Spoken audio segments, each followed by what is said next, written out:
Welcome back mga kaboxing! So bagamat nagawa nga pong mapabagsak ni former world title challenger Michael Dasmariñas ang top prospect at pambato ng Amerika na si Elijah Pierce sa kanilang naging laban nitong nakalipas na linggo lamang, ay bigo pa nga din po itong makuha ang panalo dahil kinapos nga po sa hangin ang ating pambato sa round 9 ng kanilang laban.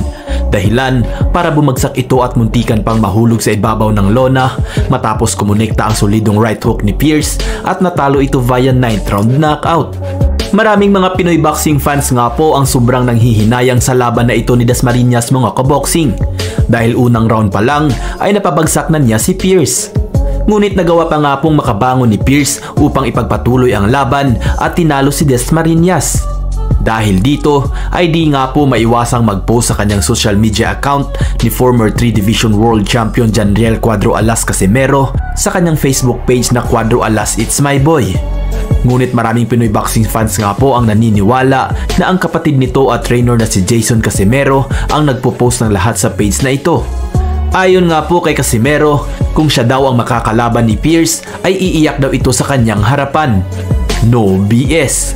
Di pa nga po nakontento si Casimero at sinundan pa agad ng isang post na mapupulbos lang si Pierce sa kanya. Ngunit di pa nga po nakontento si Casimero sa kanyang mga naunang post mga kaboxing. Dahil kahapon lamang ay nagpost ulit ito na pag ang kanyang kamao daw ang sasaluhin ni Pierce ay may paglalagyan daw ito. Ngunit sa di inaasahan ay tila nakahanap nga po ng katapat si Casimero mga kaboxing. Dahil di nga po pinalagpas ni Elijah Pierce ang kanyang mga post at patutsada. Dahil shinare nga po mismo ni Pierce ang post ni Casimero na may caption na ina-knockout niya ang gurang na si Casimero. Nakita na daw niya si Casimero sa personal noon at sobrang liit daw nito. Huwag daw magdahilan si Casimero pagkatapos itong lampasuhin ni Pierce sa ibabaw ng lona.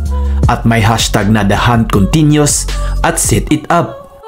Ngunit sa comment section nga po mga kaboxing ay may isang fan ang nagpaliwanag kay Pierce na hindi si Cuadro Alas ang gumawa ng nasabing post kundi pa kana ng kuya nito na si Jason ang lahat. Bagay na agad namang sinagot ni Pierce na pagsabihan si Jason Casimero na maglaro na lang daw ng iba na mas safe dahil kundi pati siya ay patutulugin niya ito. Sa ngayon, tila nag-iisip pa nga po ng isasagot itong si Jason Casimero dahil di pa ito sumasagot sa mga banat ni Pierce. Pero kung tutuusin mga kaboxing, kung isasantabi muna natin ang galit at inis sa magkapatid na Casimero dahil sa kung anong pagkukupal ang ginagawa nito sa social media, ay napakagandang laban nga po nito para kay Cuadro Alas kung sakaling maikasa ang kanilang bakbakan. Matatandaan na una nang pumutok ang balita na aakyat na ng featherweight division si Casimero. Kaya ang paglaban kay Pierce ay napakagandang hakbang upang makagawa ng ingay at tumunog ang pangalan nito sa featherweight division. Dahil para nga po sa mga di nakakaalam ay pasok si Elijah Pierce sa top 15 ng 2 sa 4 na major sanctioning body ng boxing sa featherweight division. Rank number 4 nga po ito para sa WBA champion belt na hawak ni Nick Ball. At rank number 6 naman para sa WBO champion belt na kasalukuyang hawak ni Rafael Espinosa. Ngunit ang problema nga lang po sa kampo ni Casimero mga kaboxing ay wala pa talagang bigating promoter ang nagkaroon ng interes na hawakan si Casimero. At halos mag-iisang taon na din ang nakalipas nang huli itong lumaban sa ibabaw ng lona.